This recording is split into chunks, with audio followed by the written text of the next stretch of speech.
नमस्कार, स्वागत है आप सभी का। आप देख रहे हैं हमारा बजट 2024 स्पेशल और आज हमारी चर्चा का जो फोकस है वो रहेगा एमएसएमई और स्किल्स पर, क्योंकि ये इस बजट का शायद सबसे बड़ा फोकस है। मोदी सरकार के तीसरे कार्यकाल का पहला बजट फोकस है रोजगार और विकास को बढ़ावा देने पर। बजट में वित्त मंत्री ने एमएसएमई के लिए अपने खजाने का पिटारा खोल दिया, कई बड़े ऐलान किए। आर्थिक समीक्षा में भी अमृतकाल के भारत के विकास के लिए एमएसएमई सेक्टर और कौशल विकास को प्राथमिकता के तौर पर पेश किया गया था। तो आज के इस कार्यक्रम में विस्तार से चर्चा करेंगे और हमारे साथ जुड़ेंगे बहुत ही खास मेहमान।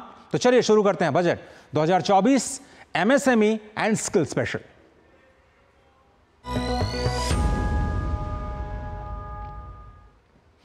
दरअसल भारत की अर्थव्यवस्था की रीढ़ है यहां का एमएसएमई सेक्टर, यानी लघु और मध्यम उद्योग। रोजगार को बढ़ावा देने के लिए एमएसएमई सेक्टर को वित्त मंत्री ने बजट में बड़ी प्राथमिकता दी है। एमएसएमई सेक्टर को समय पर कर्ज की समस्या को दूर किया जा सके, इसके लिए बजट में क्या कुछ प्रावधान किए गए हैं, समझने के लिए दिखाते हैं आपको यह स्पेशल रिपोर्ट।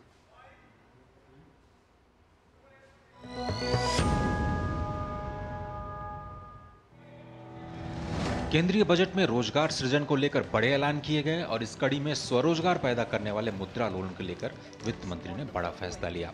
विकसित भारत की नींव रखने वाली 9 प्राथमिकताओं में मैन्युफैक्चरिंग और सेवाओं पर भी फोकस रखा गया है। इस साल के लिए जारी आम बजट में वित्त मंत्री ने अपना कारोबार शुरू करने के लिए माइक्रो यूनिट्स को सपोर्ट करने वाले मुद्रा लोन की सीमा को 10 लाख से बढ़ाकर 20 लाख रुपए करने का फैसला लिया है। मुद्रा योजना के तहत कारोबार करने के लिए शिशु, किशोर और तरुण कैटेगरी में लोन दिए जाते हैं। शिशु कैटेगरी में 50,000, किशोर में 5 लाख और तरुण कैटेगरी में 10 लाख का लोन मिलता है। बजट में तरुण कैटेगरी में मिलने वाले लोन की सीमा को अब 20 लाख करने का फैसला लिया गया। मुद्रा योजना का सबसे ज्यादा लाभ एससी, एसटी और पिछड़े वर्ग के कारोबारियों को होता है। 9 सालों में अब तक सरकार ने 43 करोड़ से ज्यादा मुद्रा लोन जारी किए हैं। इन लाभार्थियों में 30 करोड़ लोन महिलाओं को मिले, 50% लोन पिछड़े वर्ग को मिले। मुद्रा योजना के तहत अब तक लोन की कुल राशि 22.5 लाख करोड़ रुपए को पार कर गई है। सरकार ने एमएसएमई सेक्टर को बजट में उन मुश्किल दिनों में भी मदद का हाथ आगे बढ़ाया है जब कारोबार में मुश्किलों की वजह से लोन पर एनपीए का संकट मंडराने लगता है। बजट में फैसला लिया गया है कि मुश्किल वक्त में भी बैंक छोटे उद्यमों का साथ नहीं छोड़ेंगे और सरकार इस लोन पर बैंक और वित्तीय संस्थाओं को पूरी गारंटी देगी। Credit guarantee scheme for MSMEs in the manufacturing sector. For facilitating term loans to MSMEs for purchase of machinery and equipment without collateral or third-party guarantee, a credit guarantee scheme will be introduced. इसके साथ ही ऐसा पहली बार होने जा रहा है जब उद्यमी खुद की गारंटी फीस पर बैंकों से लोन ले पाएंगे। दरअसल सरकार ने इस बजट में एमएसएमई सेक्टर में काम करने वाले छोटे उद्यमियों को 100 करोड़ तक के टर्म लोन के लिए सेल्फ फाइनेंसिंग गारंटी फंड बनाने का भी फैसला लिया है। इसके साथ ही सरकार ने एमएसएमई क्लस्टर में सिडबी की 24 स्पेशल शाखाएं खोलने का भी फैसला लिया। साथ ही एमएसएमई सेक्टर को वैश्विक बाजार से जोड़ने के लिए पीपीपी मोड पर ई कॉमर्स हब भी बनाए जाएंगे। एनपीए 90 डेज होना नहीं है, 45 डेज से अगर दिक्कत है, स्ट्रेस है, उनको कुछ पैसा दो, उसके लिए एक फंड भी ओपन किया, गारंटी का सिस्टम भी दिया, बैंक के द्वारा वो चालू होगा।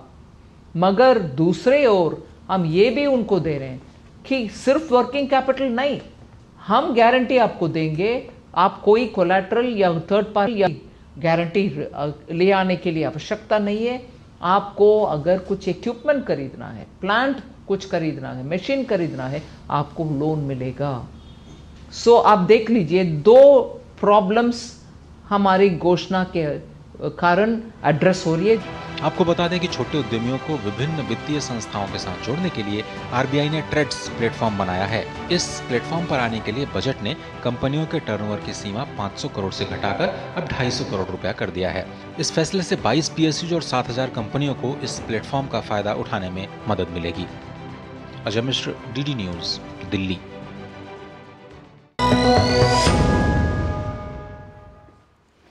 तो बजट 2024 का बहुत बड़ा फोकस है एमएसएमई सेक्टर और एमएसएमई के साथ ही जुड़ा हुआ है कौशल विकास। ये बहुत इंपॉर्टेंट है समझना, क्योंकि स्किल डेवलपमेंट पर शायद अब तक का सबसे बड़ा फोकस है और रोजगार और कौशल विकास के लिए 2 लाख करोड़ रुपए के प्रधानमंत्री के नए प्रोत्साहन पैकेज की घोषणा की गई है। ये पैकेज 5 हिस्सों में है, लेकिन खर्च 2 लाख करोड़ रुपए का किया जाएगा। 4 करोड़ से ज्यादा युवाओं को अगले 5 साल में इससे फ़ायदा होने की उम्मीद है। और ये बहुत ही एक्शन ओरिएंटेड प्लान बनाया गया है, बहुत ही सोच समझ करके इसमें निजी क्षेत्र को शामिल किया गया है। देश की 500 शीर्ष कंपनियों में इंटर्नशिप का जो अवसर प्रदान करेगी ये सरकार अपनी तरफ से इन कंपनियों से बात करेगी और छात्रों को मदद करेगी। 5 साल में 1 करोड़ युवाओं को इस इंटर्नशिप के माध्यम से कौशल प्रशिक्षण दिया जाएगा, जिससे ये जो स्किल गैप है इंडस्ट्री और एकेडेमिया के बीच में, उसको कम किया जा सके। 5,000 रुपये मासिक मानदेय के साथ 12 महीने की प्रधानमंत्री इंटर्नशिप योजना की शुरुआत की जाएगी। ये एक बहुत बड़ा प्रोत्साहन होगा उन युवाओं के लिए जो स्किल्ड होना चाहते हैं। अगले 5 साल की अवधि में 2 लाख युवाओं का कौशल बढ़ाया जाएगा, 20 लाख माफ़ कीजिएगा, युवाओं का कौशल बढ़ाया जाएगा। और ये बहुत ज़रूरी है कि इंडस्ट्री का जो कोऑपरेशन है सरकार के साथ, एकेडेमिया के साथ मिलकर, जिसकी बात आर्थिक समीक्षा ने भी कही थी, और 1000 जो ITIs हैं उनको अपग्रेड किया जाएगा। और वित्त मंत्री ने हमारे साथ जो खास इंटरव्यू में ये भी कहा था कि उनको इंडस्ट्री 4.0 के लिए तैयार किया जाएगा। ये बहुत इंपॉर्टेंट है समझना कि बदलते हुए वक्त के साथ हम अपने इंस्टीट्यूशंस को बदलना चाहते हैं। 100 IITs का अपग्रेडेशन किया जाएगा और हब स्पोक व्यवस्था के तहत 5 सालों में इन IITs का अपग्रेडेशन किया जाएगा, जिससे कि नए मानदंडों के अनुसार जो हमारे युवा हैं उनको स्किल किया जा सके। 7.5 लाख रुपए का ऋण जो कि स्किलिंग के लिए पहली बार दिया जाएगा। अभी तक आपको एजुकेशन लोन मिलता है, लेकिन स्किलिंग के लिए आपको कोई लोन नहीं मिलता। तो अगर कोई महंगा कोर्स है, आपको कोई महंगा कोर्स करना है स्किलिंग का, तो फिर ये 7.5 लाख रुपए तक का लोन की व्यवस्था की जाएगी। ऐसी नई व्यवस्था, एक मॉडल स्किल लोन की शुरुआत की जाएगी। और जो हायर एजुकेशन, उसके लिए 10 लाख रुपए तक के ऋण के लिए आपको वित्तीय सहायता दी जाएगी, और उसमें एजुकेशन लोन में भी आपको छूट दी जाती है, वो लगातार जारी रहेगी। तो ये समझना बहुत ज़रूरी है कि ये जो स्टार्टअप इकोसिस्टम है वो कैसे हमको मदद करेगा रोजगार में। और जो एंजल टैक्स खत्म किया गया है, ऐसा कहा जा रहा है कि ये रोजगार की सृजन की दिशा में स्टार्टअप्स को प्रमोट करने के लिए शायद अभी तक का सबसे बड़ा कदम है, क्योंकि एक कन्फ्यूजन की स्थिति बनी रहती थी। आगे बढ़ते हैं और दूरदर्शन न्यूज़ के साथ जो खास बातचीत में जो वित्त सचिव हैं, उन्होंने ये बताया था कि जो स्किल गैप है वो बहुत ही इंपॉर्टेंट है इस चीज़ को समझना। और वित्त सचिव और जो वित्तीय मामलों के सचिव हैं, उन्होंने क्या कुछ कहा स्किल डेवलपमेंट पर, आपको सुनवाते हैं।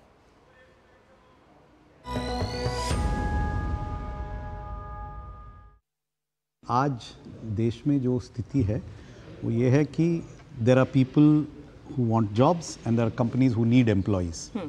इस गैप को अच्छी तरह ब्रिज करने के लिए ये स्कीम्स हम इस बजट में लेके आए हैं, जिसमें स्किलिंग के लिए कुछ स्कीम्स हैं, एम्प्लॉयमेंट इंसेंटिव्स हैं, ताकि companies, it is basically to incentivize companies to take first timers, those who have no experience, those who are coming into the job market for the first time. उसमें एक entry barrier होता है, उस entry barrier को तोड़ने के लिए ऐसे सब्सिडीज हैं, जिसमें से कंपनीज को अट्रैक्टिव लगे कि न्यू एम्प्लॉयज को लें।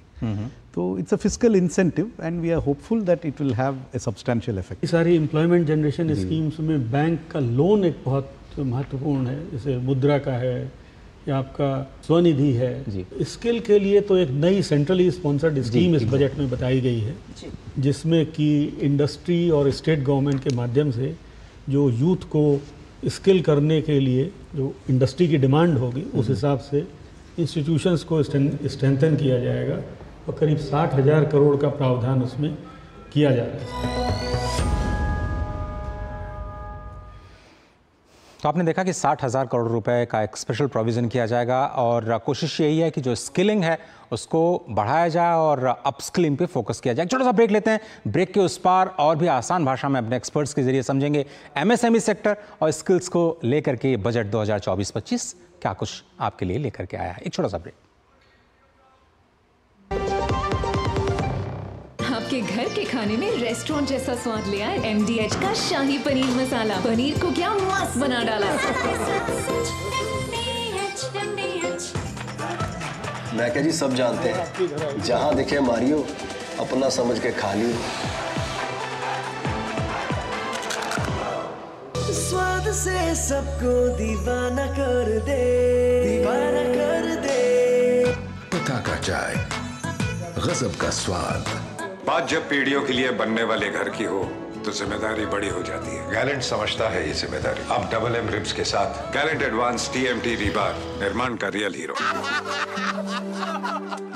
चुटकुला समझ नहीं आया? समझ तो ये नहीं आता कि खेत धान का या खरपतवार का। तो इसमें समझना क्या है दोस्त? ले आओ धान के खरपतवारों का स्पेशलिस्ट ग्रीन लेवल, IIL के ट्रैक्टर ब्रांड का ग्रीन लेवल, धान के खरपतवारों का स्पेशलिस्ट। गोल्डी छोले मसाले, जहाँ जाए रिश्ते बनाए, जहाँ जाए रिश्ते बनाए, गोल्डी मसाले।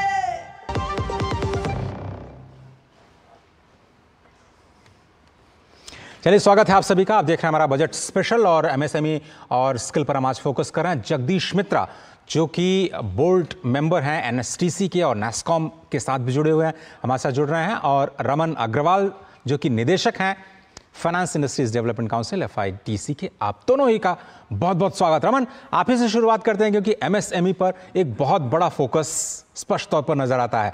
MSME फाइनेंसिंग को लेकर के ये बजट क्या कहता है? आसान भाषा में कैसे MSME की दुनिया बदलने जा रही है?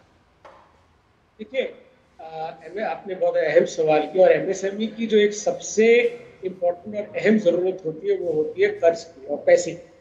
अब उसमें क्या है, अभी तक MSMEs को लोन देने का प्रावधान जो उनकी वर्किंग कैपिटल के लिए सरकार की ऑलरेडी एक गारंटी स्कीम चल रही है, जिसमें आप MSMEs लोन ले सकते हैं। अब इस बजट में कहा गया कि वर्किंग कैपिटल के अतिरिक्त जो कैपिटल एक्सपेंडिचर होता है, मान लीजिए किसी की कोई फैक्ट्री लगाई, वहां पर अगर उसको कोई मशीनरी लगानी है या कोई प्लांट में मशीनरी खरीदना है, या किसी को कोई सर्विस सेक्टर में इक्विपमेंट खरीदना है, जो कि एक महंगी चीज है, जिसमें एकदम कैपिटल एक्सपेंडिचर चाहिए, तो एक आप कैपिटल एक्सपेंडिचर के लिए कैपिटल फाइनेंसिंग के लिए अलग से गारंटी स्कीम सरकार लेके आ रही है, जिसमें सरकार गारंटी करेगी और वित्तीय संस्थाएं जैसे बैंक्स, NBFCs वगैरह उसको कैपिटल एक्सपेंडिचर के लिए लोन। तो ये स्पेशल स्कीम कैपिटल एक्सपेंसेस के लिए लेकर आ रही है सरकार गारंटी। एक ये बात कही गई।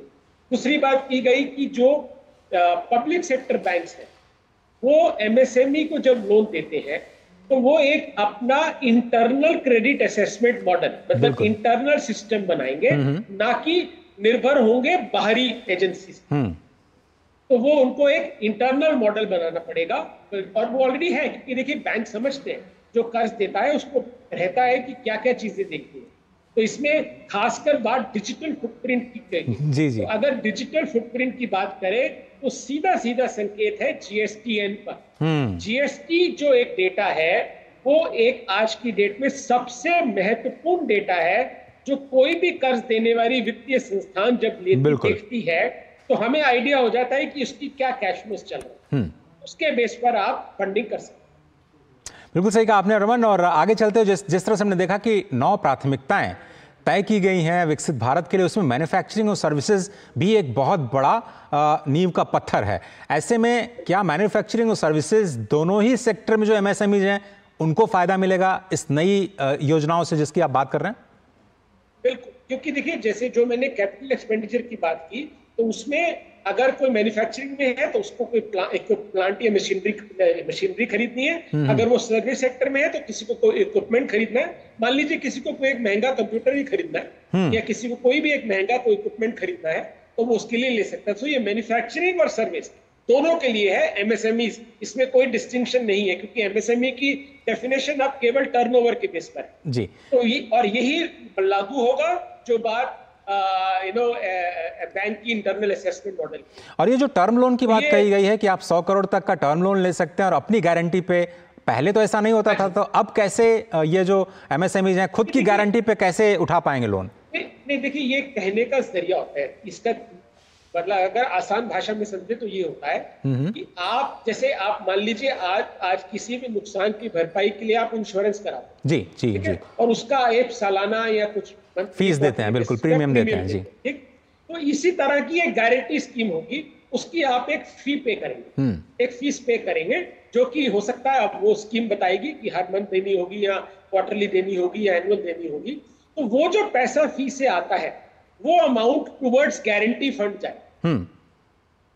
तो कल को मतलब इसको हम फाइनेंशियल टर्म्स में बहुत सी बातों से जाना जाए, लॉ स्कूल के नाम से भी कहते हैं जी, या डेलिंक्वेंसी पूल की बात भी की जाती है। वो जो एक पैसा पूल का इकट्ठा होगा उसका इस्तेमाल किया जाएगा। कल को अगर कोई वित्तीय संस्था में कोई MSME बॉर्डर डिफॉल्ट करता है और अकाउंट NPA हो जाता है तो उसकी भरपाई उस पूल में से की जाए।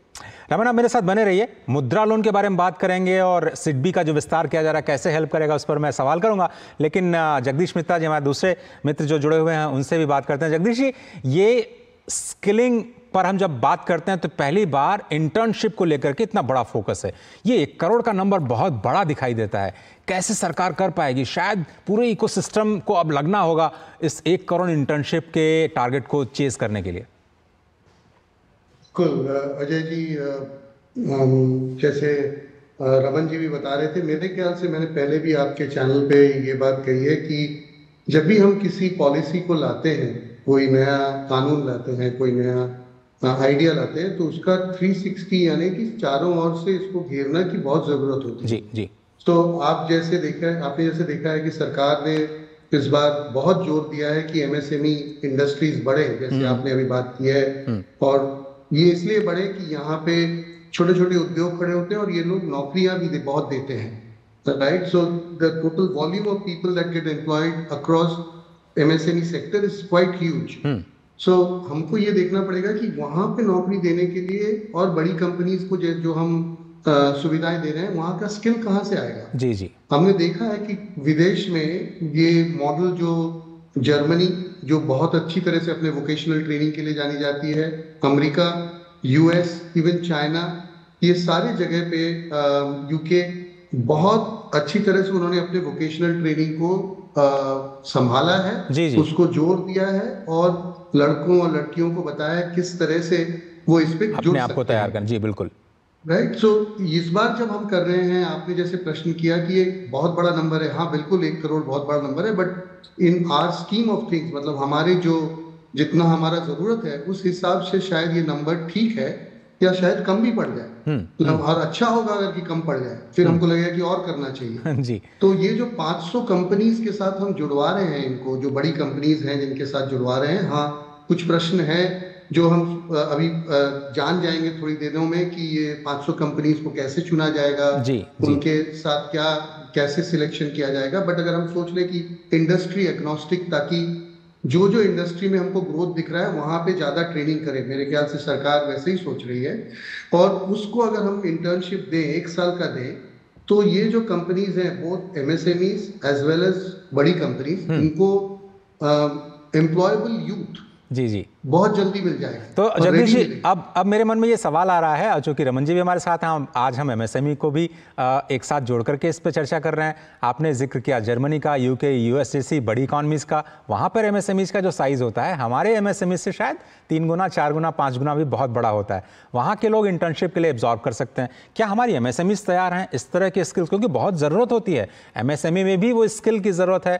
लार्ज कंपनीज में तो चलिए आपके पास डेटा है, आप उनको सीएसआर के जरिए जोड़ लेंगे, कुछ मैंडेट बना लेंगे। एमएसएमईज को भी क्या इसके साथ जोड़ा जा सकता है जगदीश जी? देखिए, पहली बात तो इसका एक, जैसे मेरे ख्याल से हर चीज का एक फ्लो होना चाहिए कि वो कहाँ से शुरू होगा और कहाँ जाए। मेरे हिसाब से आप अगर जाएं इंटरनेट की दुनिया में, तो बहुत सारे आजकल इंटर्न के लिए वेबसाइट्स हैं। सब कंपनीज ढूंढती हैं इंटर्न्स को कि हमको इंटर्न मिल जाए। कभी कभी छोटे पीरियड के लिए काम होता है या उनको वो स्किल स्पेसिफिक प्रोजेक्ट के लिए। लेकिन जी जी बिल्कुल। आपने अगर ये देखा कि ये पहले बात इसको हम समझते हैं कि ये जो 500 बड़ी कंपनियां हैं, इनमें इंटर्नशिप सरकार क्यों कह रही है? इसलिए कह रही है कि ये कंपनीज एस्टैब्लिश्ड हैं, इनके प्रोसेसेस एस्टैब्लिश्ड हैं, ये इनका काम करने का जो तरीका है वो अच्छी तरह से इंटरनेशनलाइज हो चुका है। आपने आपके न्यूज आइटम में ये था कि इंडस्ट्री 4.0, हाँ, तो इंडस्ट्री 4.0 और इस टाइप की चीजों के ऊपर जब काम होने लगेगा तो सबसे बड़ी कंपनीज करेंगे। इसका फायदा एमएसएमईज को इसलिए होगा कि MSMEs need to be at an international level to be able to compete, जो भी वो प्रोडक्ट्स बनाए, जो भी वो सर्विसेज है। लेकिन जब ये 500 बड़ी कंपनीज से सीख के आएंगे ये लड़के और लड़कियां, तो उनको वो तैयार एम्प्लॉयमेंट मिलेगा, पहले तैयार स्किल्स मिलेगा। जी जी। बट नथिंग स्टॉप्स देम, कुछ भी उनको रोका नहीं जाता है कि वो अगर कोई इंटर्न ढूंढे, हमारे यहाँ इंटर्न्स की कमी नहीं है, तो और वो उनको देना चाहें कोई पैकेज, ताकि वो आपने बिल्कुल सही कहा कि इंटर्नशिप करें, जी। तो बहुत अच्छी बात है। आपने सही कहा कि ये चूंकि एमएसएमईज भी बड़े लार्ज कंपनीज के सप्लाई चेन का हिस्सा है, तो जो वहाँ पे ट्रेन होंगे वो ऑटोमेटिकली एम्प्लॉयबल माने जा सकते हैं एमएसएमई सेक्टर के लिए, और एमएसएमईज को भी ज़्यादा आसानी होगी ऐसे लोगों को काम पे रखना। मैं वापस आता हूँ रमन जी आपके पास। ये जो मुद्रा स्कीम को डबल किया गया, मुझे याद आता है कि बीजेपी का अपना भी एक वायदा था चुनाव में, जिसको चलिए मान लीजिए वित्त मंत्री ने इसको पूरा किया, लेकिन 10 लाख की सीमा को 20 लाख करना, ये कितना बड़ा गेम चेंजर है? और क्या इससे वाकई जो स्वरोजगार जिस पर बार बार प्रधानमंत्री और वित्त मंत्री फोकस कर रहे हैं, इससे बढ़ावा मिलेगा? क्योंकि मुद्रा लोन के नंबर्स बहुत ही जबरदस्त, बहुत स्टैगरिंग है। अगर हम देखें नंबर, 22.5 लाख करोड़ रुपए के मुद्रा लोन, 43 लाख करोड़ लोन्स दिए गए, तो क्या दिखाता आगे की दिशा? ये सबसे पहली चीज हमें स्पष्ट कर समझ लेना चाहिए कि मुद्रा लोन क्या है और एक साधारण लोन और मुद्रा लोन में क्या अंतर है। अंतर यह है कि देखिए, मुद्रा जो एजेंसी सेटअप की गई, मुद्रा डायरेक्ट लोन नहीं देती। जी जी, मुद्रा का काम है कि मुद्रा बैंक और एनबीएफसी को पैसा देती है, वो आगे जो जरूरतमंद है उनको लेंड कर। अब सरकार ने एक पैमाना बांध दिया कि 2 लाख, 5 लाख, 10,000, शिशु, तरुण, किशोर, इस तरह के क्लासिफिकेशन दे दिया। और इस खासियत इसमें यह है कि ये कहा जाता है कि जिस रेट पर मुद्रा किसी बैंक या एनबीएफसी को पैसा देती है, मान लीजिए मुद्रा किसी को 7% के दे रही जी, तो ये कहा जाता है कि इसके ऊपर आप 5 या 6% से ज्यादा या 8% से ज्यादा लगाकर चार्ज नहीं कर सकते। तो इसका मतलब जो अल्टीमेट बोरोर है उसको ये पैसा कम ब्याज दर पर मिलेगा। सबसे बड़ा फायदा मुद्रा का ये रहता है, और इसमें कोई कोलैटरल, कोई वो नहीं मांगा जाएगा, ये भी क्लियर।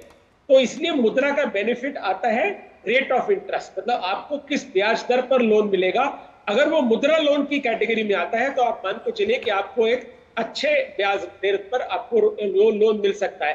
तो चूंकि अब ये लिमिट 10 लाख से बढ़ाकर 20 लाख कर दी गई, तो आप मान के चलिए कि डबल हो गया। तो जितने भी लोन, 20 लाख तक के जितने भी लोन है, चाहे वो कोई बैंक दे रहा है या एनबीएफसी दे रही है या वित्तीय संस्था जैसे सिडबी और नाबार्ड जैसे जो भी दे रहे हैं, तो वो सारे मुद्रा लोन की कैटेगरी में आ जाए।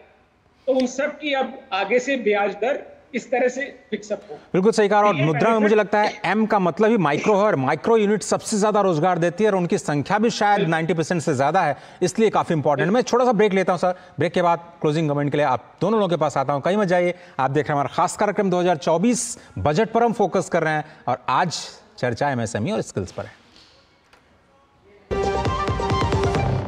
अब आया असली स्वाद, अब आया स्वाद। जब स्वाद के बड़े हो लाले तो MDH का चंकी चाट मसाला डालें। MDH का चंकी चाट मसाला। MDH। बात जब पीढ़ियों के लिए बनने वाले घर की हो तो जिम्मेदारी बड़ी हो जाती है। गैलेंट समझता है ये जिम्मेदारी। अब डबल M रिब्स के साथ गैलेंट एडवांस TMT रीबार, निर्माण का रियल हीरो।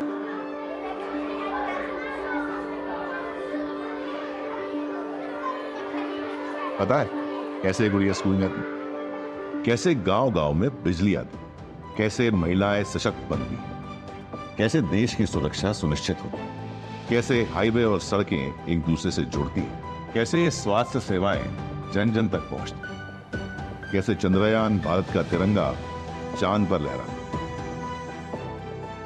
कैसे आपदा में कोई जीवन संजोता, कैसे भारत खेलों में अपना नाम रोशन। लेकिन ये अविश्वसनीय चीज संभव कैसे हो? जो इन सब को संभव बनाता है वो भारत का आयकर दाता है। तो देश हित के लिए निभाएं अपना कर्तव्य। निर्धारण वर्ष 2024-2025 के लिए देय तिथि 31 जुलाई 2024 से पहले अपना आयकर रिटर्न अवश्य भरें। प्रत्येक आयकर दाता एक राष्ट्र निर्माता। आप देख रहे हैं हमारा खास कार्यक्रम बजट 2024। जगदीश जी, हमारे पास सिर्फ 1 मिनट है। स्किल की पूरी दुनिया के लिए ये बजट क्या संदेश देता है, अगर आप हमें समझा पाएं? देखिए, ये स्किल के लिए एक बहुत बड़ा संदेश है कि हमारे पास आज 38 से ऊपर सेक्टर स्किल काउंसिल्स हैं NSDC में, और आपने जो इंटर्नशिप की बात की है उसका, और MSME जो आपने बात की है, और स्किलिंग का, इन तीनों का योगदान है और जोड़ है।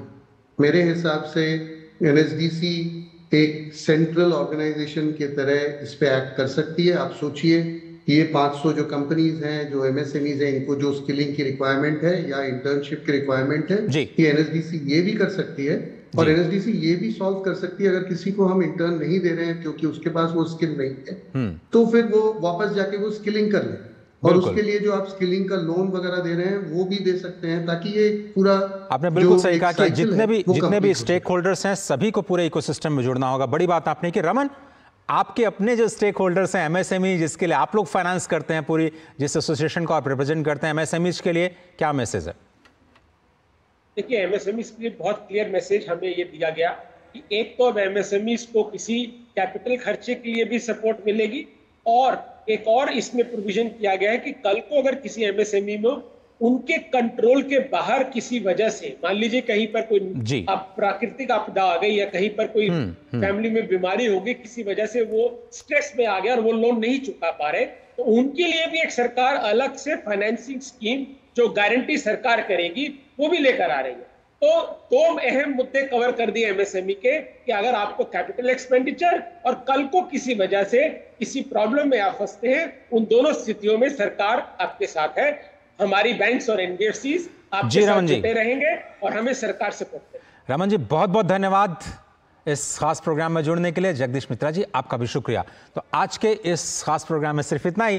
फिलहाल पूरी टीम को दीजिए इजाजत, लेकिन खबरों का सिलसिला लगातार जारी है। बने रहिए DD न्यूज़ के साथ। नमस्कार।